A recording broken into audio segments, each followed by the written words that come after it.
2, 4, 6, 8, 9 Hello, with we are me. live. Hi, We are we're live at live. Digital Pedagogy Lab, UMW. I'm going to hand over to Paul on site. Great. We have about 9 attendees here on site, and they're all waving at you. You can't see them, but they're all waving at you. And we free facilitators. Maha is the first one or the main one, and Kate in Australia and myself here on site. Let me introduce you to Kate Bowles. For many of us, she doesn't need introduction. Um, Kate, excuse me, what is coming now may come as a surprise. But I discovered Kate through a research project of Bonnie Stewart that many of you know. Bonnie asked us to look at the Twitter profiles of a number of people we don't follow and decide whether we want to follow that person or not. And when I looked at Bonnie's profile, I looked at her writing and I said to myself, one day when I grow up, I want to write like that. So Kate is an amazing scholar. She taught me how to be vulnerable online. She taught me how to be an activist online. She's for me a role model and what it means to live digitally. So, Kate, thanks for joining us.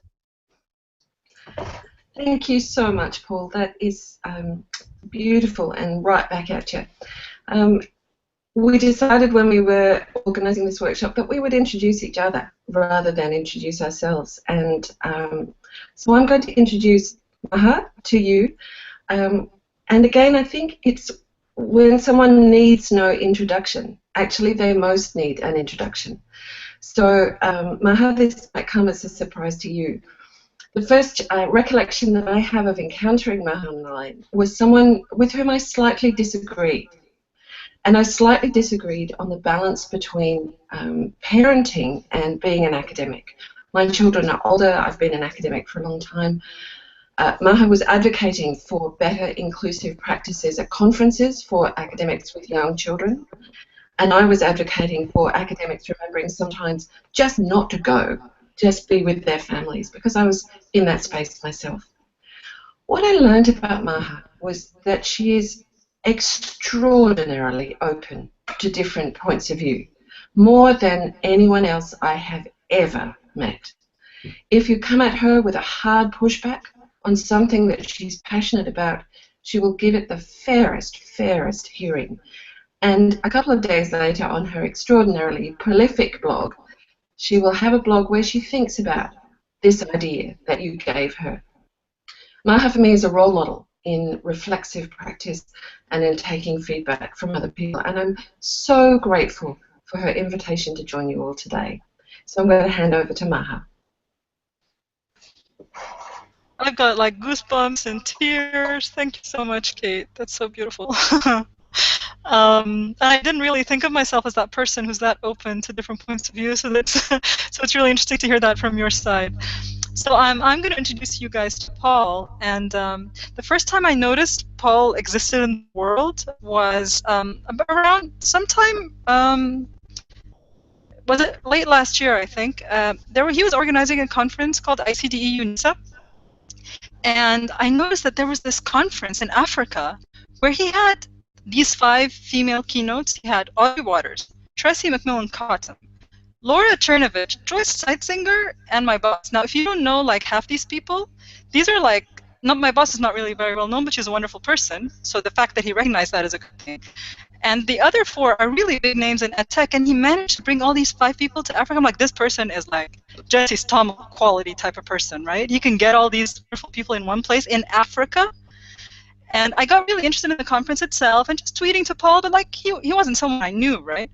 But then after the conference, he wrote a blog post, and that blog post is like, this is when I started to fall in love with this guy, because he was making himself vulnerable. He was sharing the kinds of fears you have when you're doing a big event like that and inviting people from all over the world to your country where you know that your country has problems, it has poverty, it has political issues, it's not necessarily always safe. and having your hand on your heart all the time while you're organizing that conference. And he explained why he knew about everything that was, on the other side of the tracks of the country and everything, and how, okay, it went smoothly in the end, but there were parts of it where he was sort of like ashamed about certain things that's going on in his country, like we're in a good place, but there's other places that aren't. And it was exactly how I was feeling about an upcoming event here in Cairo, actually a digital pedagogy lab event that was coming up, where people were worried about safety and security, and I was worried about all the other problems that we have over here. And I realized that, okay, first of all, that Egypt is not the only country that has that problem. Of course, there are other countries who have worse, right? But also that it's okay to worry, and it's okay to write and to make yourself vulnerable again in these very, very, very personal, but also beyond personal ways. Like he wasn't just making himself, but he was even talking about, the bigger environment. So thank you, Paul, for that. It really, really helped me through the rest of the year. So. Thanks, Maha. Okay, so are we doing are we doing the first icebreaker then? That would be great, thanks. Yes. Okay, I hope everyone's got a pen and paper. And this activity, you have to follow the instructions very, very carefully, right? We want you to, don't start until I say start. We want you to write a sentence, a brief sentence about your expectations for the workshop using left hand. Unless you and I'm going to give you like, no, even if you write with your left hand, you use your left hand. Okay. Everyone uses their left hand. I'm going to give you 1 minute. And I'm echoing on site, by the way, so I'll just mute myself for now. Virtual folks as well, people who are watching as well, just write a sentence with your left hand about the expectations you have for the workshop.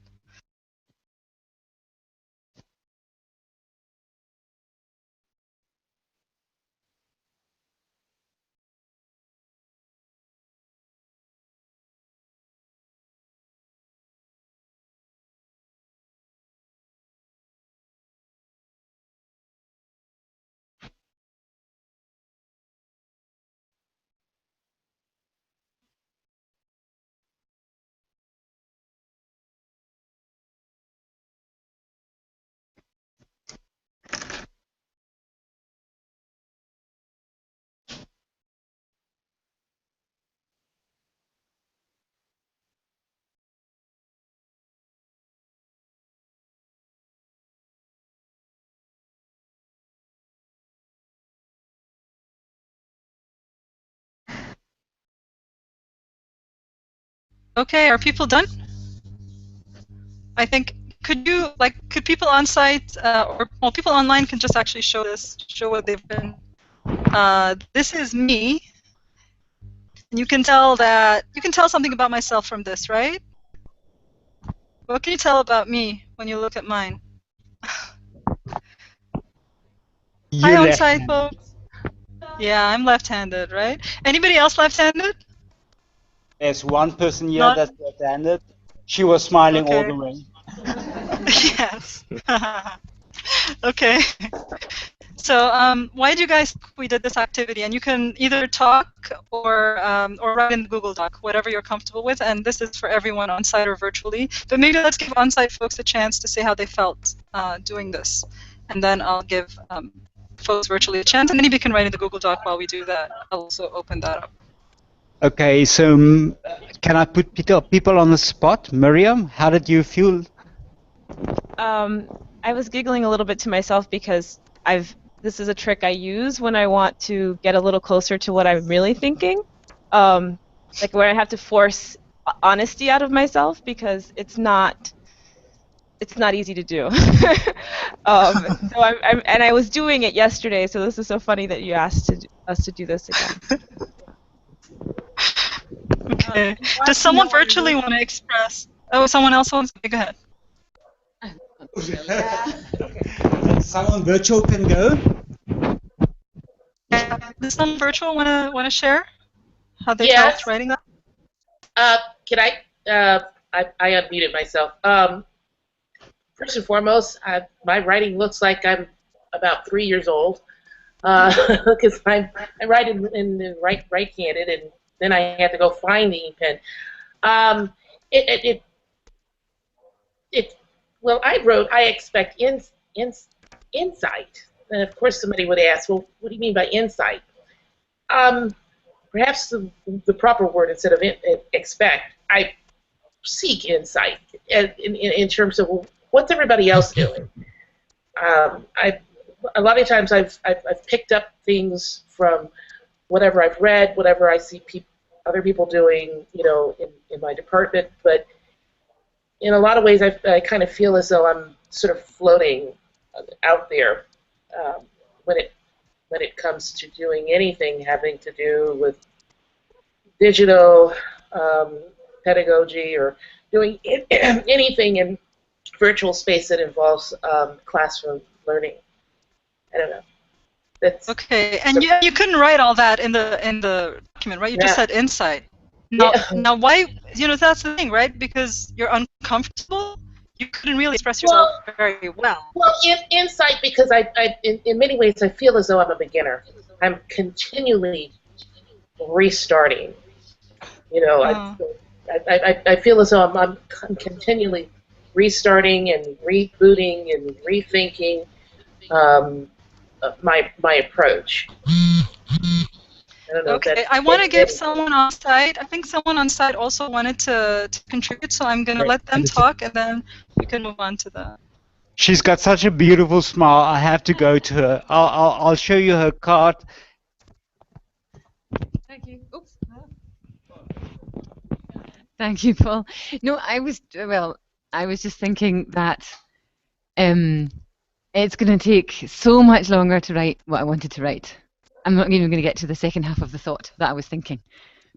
That's it. Writing with the left hand. I'm right-handed.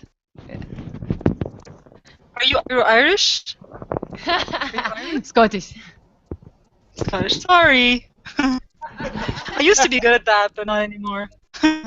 Okay, so I think I'm not gonna go too deeply into this. If you guys want to reflect on the Google Doc on the purpose of this activity, but I mean, just to get things moving, obviously we wanted you to get a little bit uncomfortable about assumptions, and because I'm left-handed, I can be the dominant voice in the room and say everybody do exactly like I'm doing, and it's comfortable for me, so I expect it to be comfortable for you, and that's a lot of what higher education and edtech feels like for people who aren't from the U.S. It feels like their view is seen as what everybody else should be comfortable with. I'll let you guys. Is it Kate? Is it you next?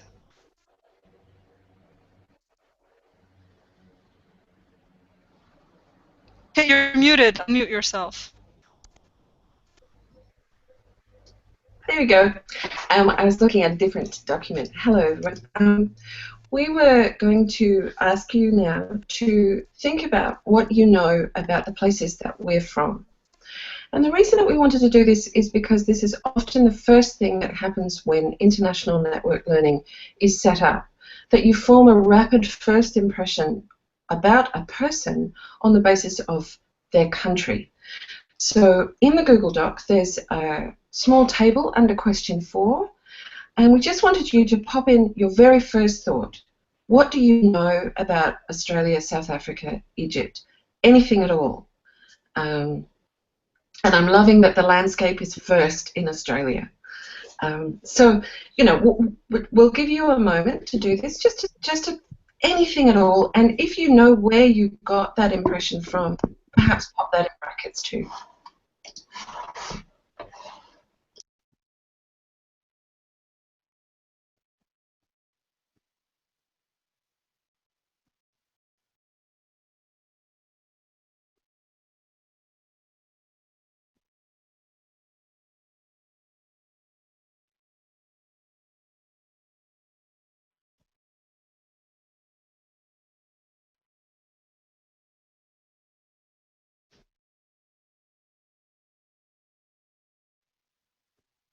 And maybe if folks on site want to say out loud or even virtually want to say something out loud, that would be okay too.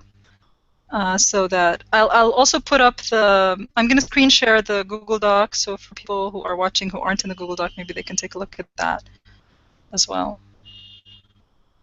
And I'll read maybe if someone wants to talk, go ahead. And if not, I'll end up reading what's on the document.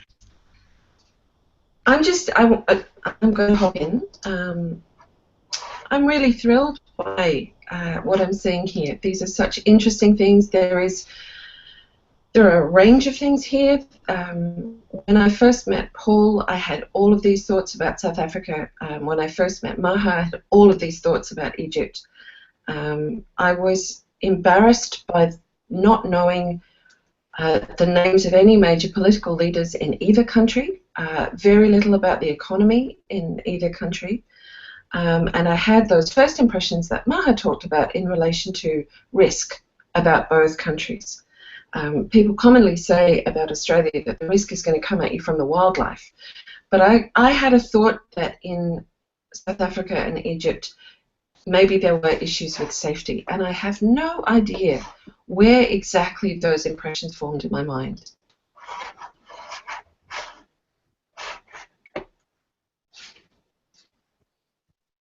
We'll just give you another couple of moments to finish this off. This is so great. Thank you. I'm always surprised by these activities. Crocodiles.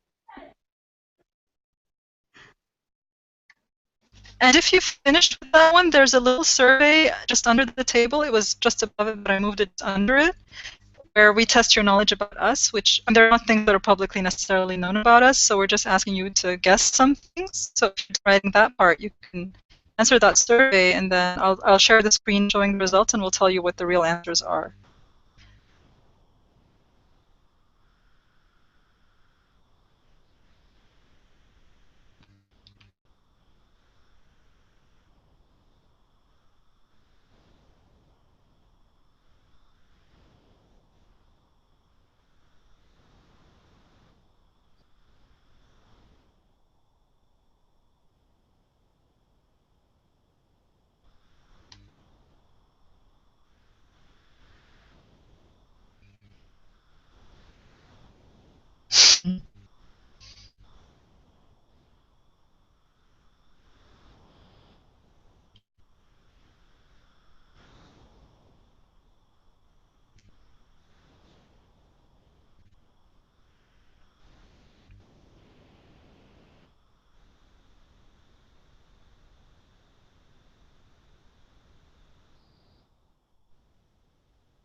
We do put beets on hamburgers. It's a thing.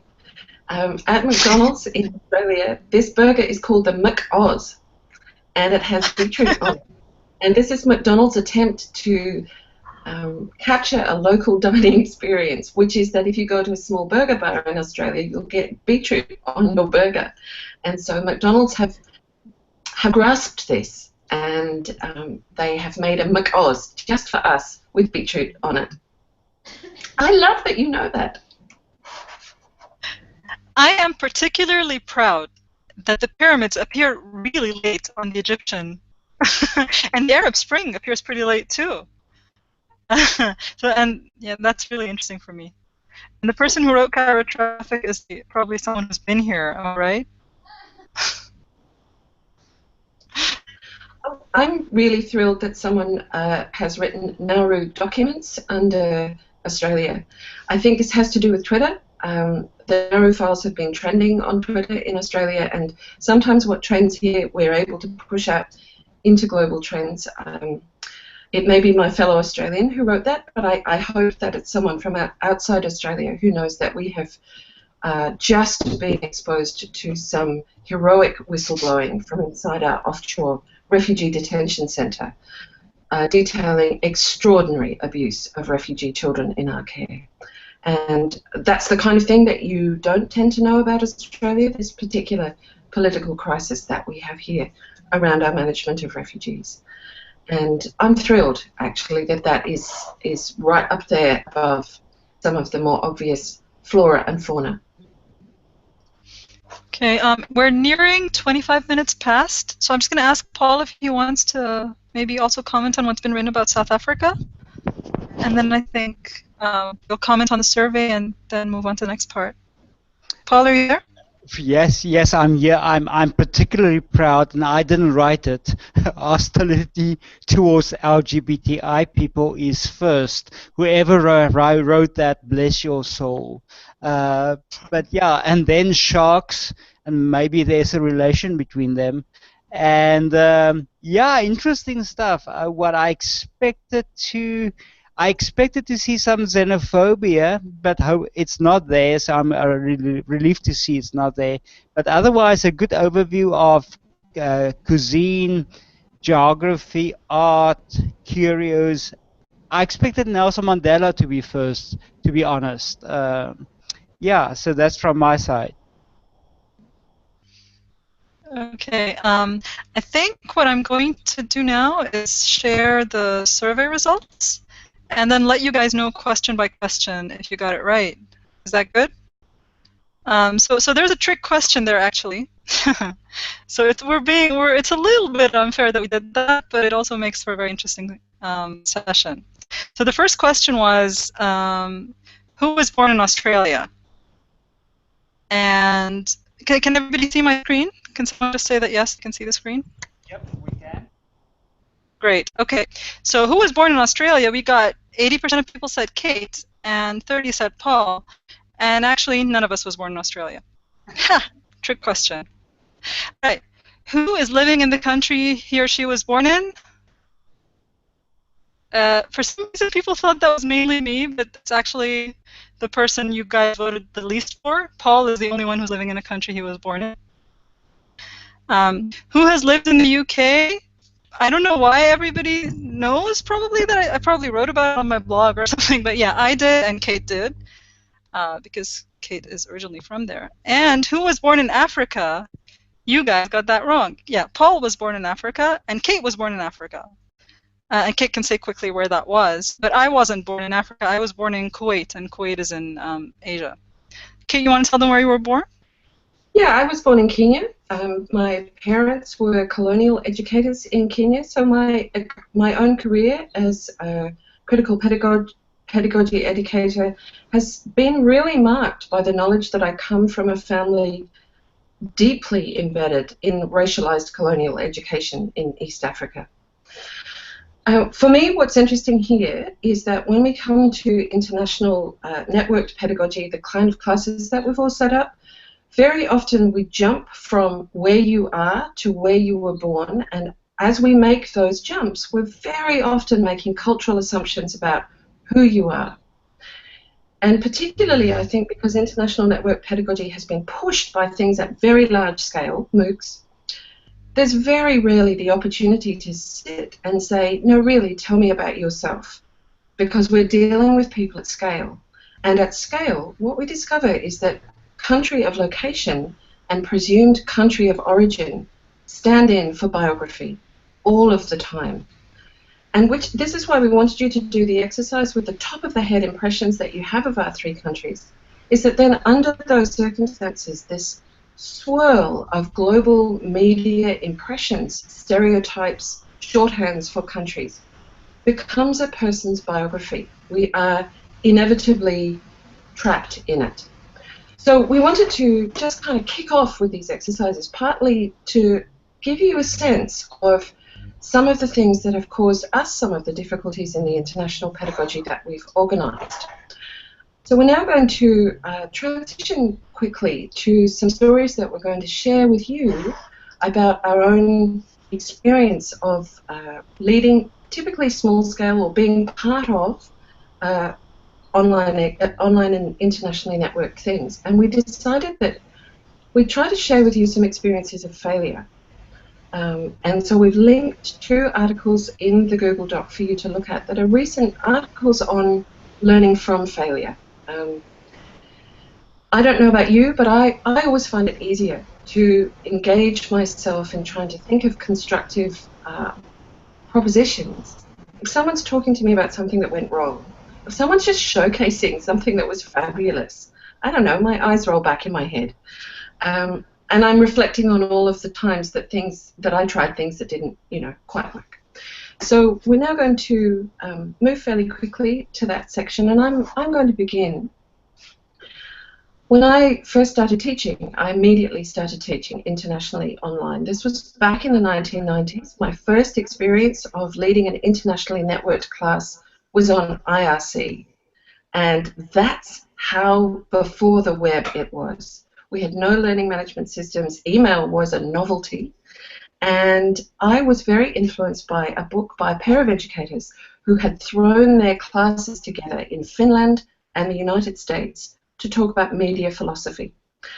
And this book, which is still around, was a powerful influence on me because these two educators in Finland and America suggested that their way of putting a class together online would change everything about the university, everything about its traditional structures, its heritage, the presumption that to be a university participant you had to be in the room. And they shared in this beautiful book the emails to each other while organising it and between all of their students. And it's a dense and complex book in philosophy terms, but I was gripped by the human struggle to make this thing work. So I threw together a class with a colleague in the United States, about 15 to 20 American students, college undergraduate students in my discipline, and about the same number of Australians. We planned a weekly schedule of activities that would have them all working together. Undaunted by the idea that group work is already difficult, we thought group work online, let's do that. And here's the small story of failure. After about 5 or 6 weeks, I noticed that the students at my end were kind of grumpy. They were becoming unsettled by something, and I asked them to tell me what it was. The Americans, who were very, very task-oriented because they were pushing for a particular GPA, had a time zone advantage over the Australians. And so what they would do is get together, decide what needed to be done, and online, asynchronously, would leave a set of instructions for the Australian students to complete so that the task could be finished off. And if you know anything about Australians, you know that they really will often arc up against being told what to do by Americans. And in fact, I had built this into the course, that every week this group of young, feisty Australian students would wake up to be told what to do by Americans. And it was nothing to do with the personalities involved. It was nothing to do with anything other than time zone and task design. We designed a task in which this was the obvious way that things were going to turn out. What we were going to ask you to do in this session, as you hear us talking, is just take notes for yourself about how could this have been done differently? What could we have done? And there are lots of different ways. I've reflected on it a lot. Lots of different ways of understanding this kind of failure, which is very subtle, very nuanced, and thinking differently both about the technology, the intractable problems of time, but also about task design, to think about how we could have prevented this from being so problematic.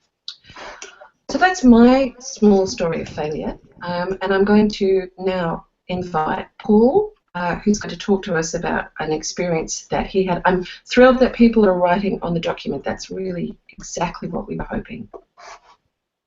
So Paul. Yes, I'm not on camera. My story of failure was in an online course offered by the University of London. We were an international group of American students, Dutch, English, and South African students. And I was allocated to a group of students with this Dutch man with the name of Jan. Now, in my culture, which is very close to the Dutch culture, Jan is male and white. And we were allowed to introduce ourselves, and Jan didn't mention gender and didn't mention race. But Jan was Dutch, and he communicated in very broken English in the class, but we could understand Jan. So because his profile picture was an abstract painting, we had no sense of who Jan was. And about 3 weeks in the course, I don't know how it came about, but Jan was revealed as a black female. And the whole class fell silent. We said, Jan, you female and you black. And Jan said, but I thought, oh, so what difference does that make? And I think that's a point. But I discovered that I went back to everything Jan posted, because I read everything as if Jan was a white male living in the Netherlands. And now that I know that Jan is a black female living in the Netherlands, would I read her blogs differently? And I didn't, but for me, that was a defining moment of my assumptions about race and gender. But very interesting, what happened in the class then was Jan fell silent. It was as if the fact that in this collaboration, where suddenly her gender and her race became, there was a reason she didn't reveal that, and now she was outed, and she fell silent. Her number, we did an analysis afterwards, and from that moment onward, she submitted the assignments on time, but she never communicated again. And there's nothing bad, but she was outed, and I was still wonder what happened to Jan. And I wish I could write Jan an email to say, I'm really sorry that happened. But that was my experience of failure. I was a group leader at that stage, and maybe I should have been more sensitive to there's a reason why she didn't out herself as being a person that is non-white and non-male. And was there a way I could have handled that different? And for our discussions, maybe while Kate was addressing culture and possibly assumptions about Americans and Australians about time, my issue was with regard to gender and race in an international classroom, and what we assumed. Thanks. So that's from my side. Ma, would you like to go, Ma? Yeah. Yep, I'm next. And so you guys can start also commenting on what Paul said in the Google Doc. I'm going to mute you, Paul, because I'm hearing echo. Okay, so mine is a more complex case study, but I'm going to try to talk about it really fast. It's a program of cross-cultural dialogue that was taking place on the internet, kind of like we're doing here on Google Hangouts. And it was a very intentional program that was talking about relationships between U.S. Western students and Arab Muslim students. And so what they had is they had a really good design where they had 4 students from each area coming from different universities, with a facilitator from each region to help bridge the culture gap and the language gap.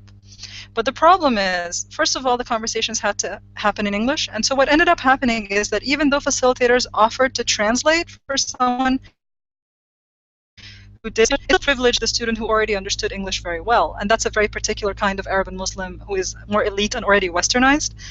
The infrastructure, because you're using something with video, and this was like 10 years ago, so there wasn't Google Hangouts that works really well here in Egypt. There were different technologies that they had built themselves, and they tried. They kept getting better with the bandwidth, but there were still people, and not in Cairo mainly, but in other parts of Egypt and rural parts of other Arab and Muslim countries, whose infrastructure never worked really well. So they would come in for the 2-hour session, and they'd come in for 15 minutes and leave and come back. And so their voices were marginalized no matter what you did, because the infrastructure always got in the way. And there was cultural barriers. There were students at the American University in Cairo, where I work, who knew American culture very well. They knew how to speak in politically correct ways. They knew how to talk about LGBT in respectful ways.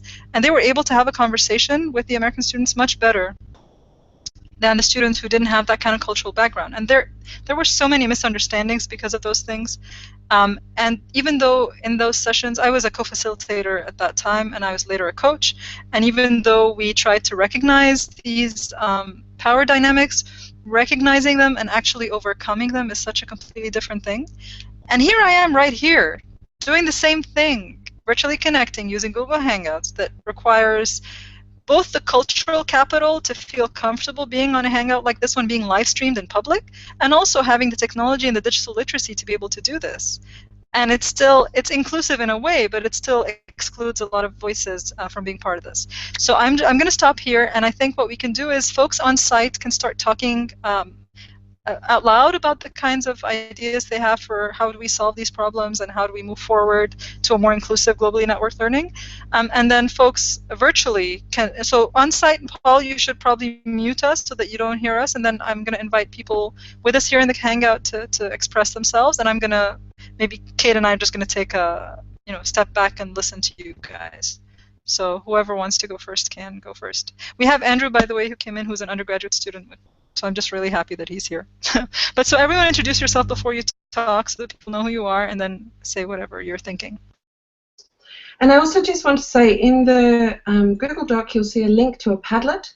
If you hop into that Padlet, that's where we're asking you to put suggestions for ways in which the kinds of scenarios that we've modeled to you could have been better handled, could have been better designed. So there's a couple of suggestions already in there.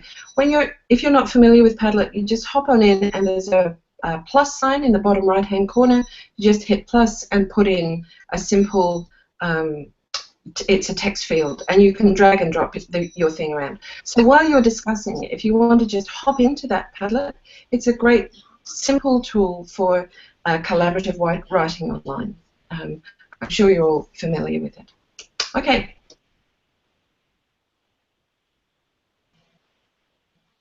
So Maha, but I mean, also speak up, yeah? Also speak up. Yeah, I mean, that's the time for people to talk, yeah? Okay. I was actually kind of drawn to Paul's story. I'm drawn to it in terms of my memory, or memories as a graduate student, but also as a professor.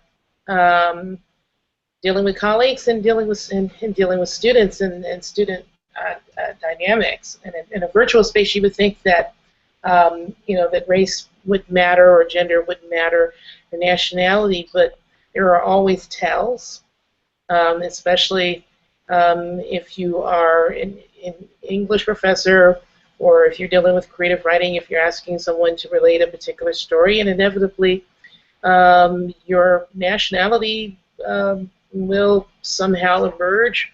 I can tell you that face-to-face and face-to-face classrooms, when I was a graduate student, there was an unspoken rule. The unspoken rule was that the men were supposed to be able to speak. And I'm not talking about back in the day. I'm talking about late 90s, early 2000s. The men were to speak.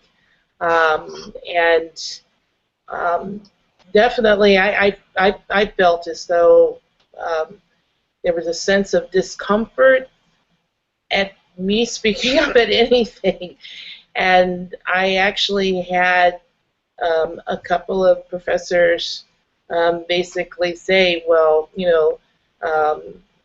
well, you're not supposed to be, talking, and it seemed to me that it was a bit more than just gender, given the fact that the place where I did my master's and PhD, they were both predominantly white, predominantly upper class, and so it starts early. The research is out there. It starts early. The perception is that if you are a woman of color here in the States, I don't know about in other parts of the world, but here in the States, if you are black or Hispanic and you're a woman, you are assumed to be loud, disruptive, uninformed. And that carries through from kindergarten through undergraduate and graduate school. But the people who speak up, they're the ones who are noticed. And so the reaction of this particular student, it didn't come from just nowhere. It came from her experiences, her previous experiences with other students feeling threatened by her, by her identity, having a need to somehow assert a particular dominance over her because of her race and because of her gender. That's exactly what Paul witnessed. How do you resolve it? If it's virtual space, maybe at least initially kind of hammer through it. I mean, there are a couple of solutions. One would be to for folks to carry identities that don't necessarily point to ethnicity or race or gender, but I have a problem with that, and that is that this idea or notion that in order for you to be listened to, or in order for you to be considered to be somebody who's a contributing member of an educational environment, that you have to somehow erase yourself, erase your identity. And so the other possibility would be to hammer it out from the very beginning, set some ground rules as to how to proceed so that people feel as though it is a safe space. I don't know, that's a big chunk right there. Look, Sherry-Ann, that's really helpful. I particularly am drawn to the idea about the ground rules, and I think that this, to me, as an educator, means taking a little time before doing anything to just sit and think really ethically, what is what I hope to convey about the ground rules here, and what do I hope to hear? Not so much what do I hope to tell or explain, but who is in this room whose life I cannot begin to imagine. And I'm thinking, as you were talking, I was thinking about the practices in face-to-face teaching that I know, and so this would also work online, have silenced students that I teach who are parents, who are coming in with a whole range of other difficulties, and I'm particularly thinking of students who are parents of children with disability. In the classroom, there are so many normative assumptions, and that person doesn't wear a sign. There isn't a label that says, I have this thing, but at the same time, it governs what they think. I wondered if we could hear from some other people, from the virtual participants, ideas that you've had while you've been thinking. Listening to Sherry-Ann also, which I found really valuable. Thank you. What can we do to invite others to tell us how they would like the ground rules to be? Kate, I will jump in here and say that my thoughts on this question that you're posing really stem from work that I do with youth around youth media in an international context. And what I borrow from that work and I'm trying to take into my work with undergraduate students is youth media starts from the collaborative work of young people in different communities in different countries making media together. So there's the work of making something collaboratively that creates a content that then emerges as they view each other's work, take each other's suggestions, discuss the different creative choices they might make and the issues that they're going to make media about. But I'm reminded even just how in that process it's still things surface all the time. The unreflected upon assumptions that they then need to reflect upon. And before this virtually connecting session started, Maha commented that I looked different than I looked Tuesday. Tuesday I had my hair pulled back, and I said, I let my hair down. This is my second virtually connecting session. And that's an idiom, a phrase that I have no idea if that translates outside of its English language. And young people do this with each other all the time, but they're very curious, and they say, if I translate that to Turkish, that makes you let your hair down, that makes no sense when it's translated to Turkish, for example. But kids are curious about these things, and they step into conversations about those differences in ways that are harder for my older undergraduates to do.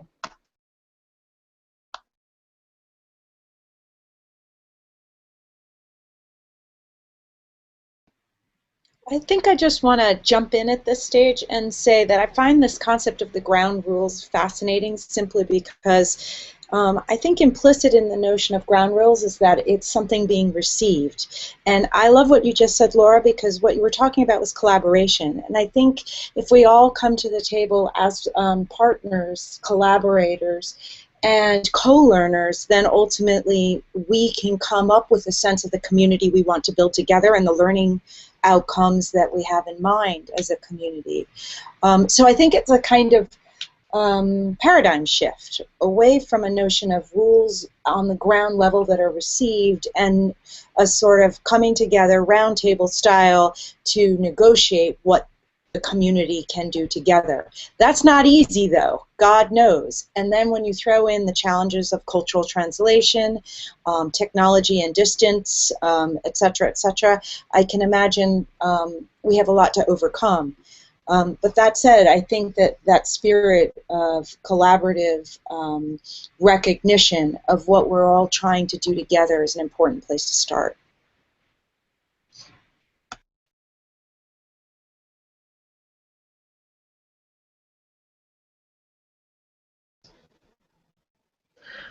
I just want to respond to that, and then I think we'll throw to the room. We'll bring the room back in, and because I'm conscious that time is passing, I want to just honour what Sherry-Ann said in response to that, Mia, that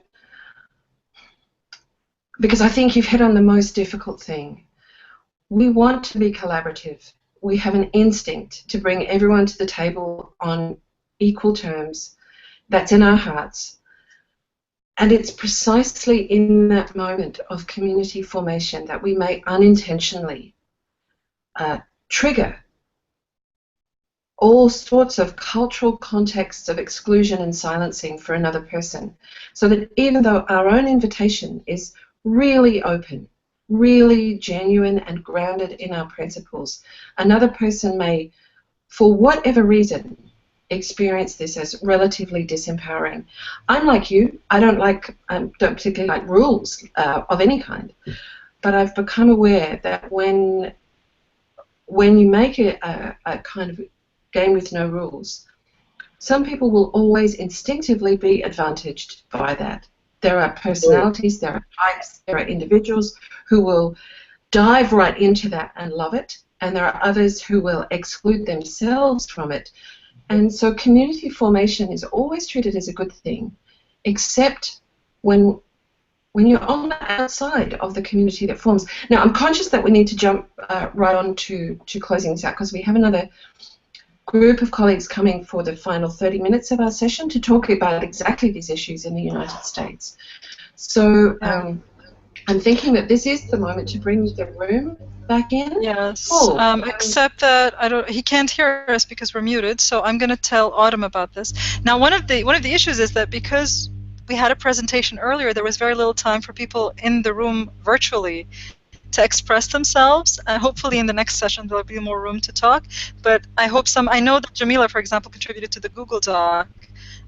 We sort of thought everything at the beginning would take less time than this. Let me just tell Autumn that we're ready to come back in.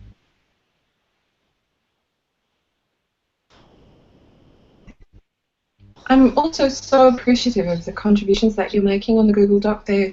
I'm watching them and thinking so hard about the issues that you're raising. Thank you all so much.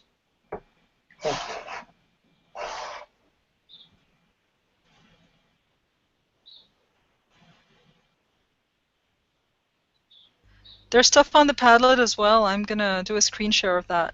That might be worth looking at as well. One of the things I think is interesting about watching a Google Doc being composed by a group is the way Google anonymizes. And so these ideas come with less of the baggage that you have when you know who's writing them. I'm interested that some people, Jamila, I saw you sign your contribution, and some people do and some people don't. And there's an anonymous squirrel currently. I don't know why Google does that animal thing. But there's an anonymous squirrel kind of happening. Here's the Padlet. Thanks, Maha. Oh, do you want me to bring it back again? Sorry, I just took it off. Sorry, I'll bring it back. Can you see it now? We're back. Yeah, we're back, and we were going strong, but then we saw that you were doing things that we want to participate in, and and we were being left out. Thanks, Maha, for this illustration of what it means to be excluded.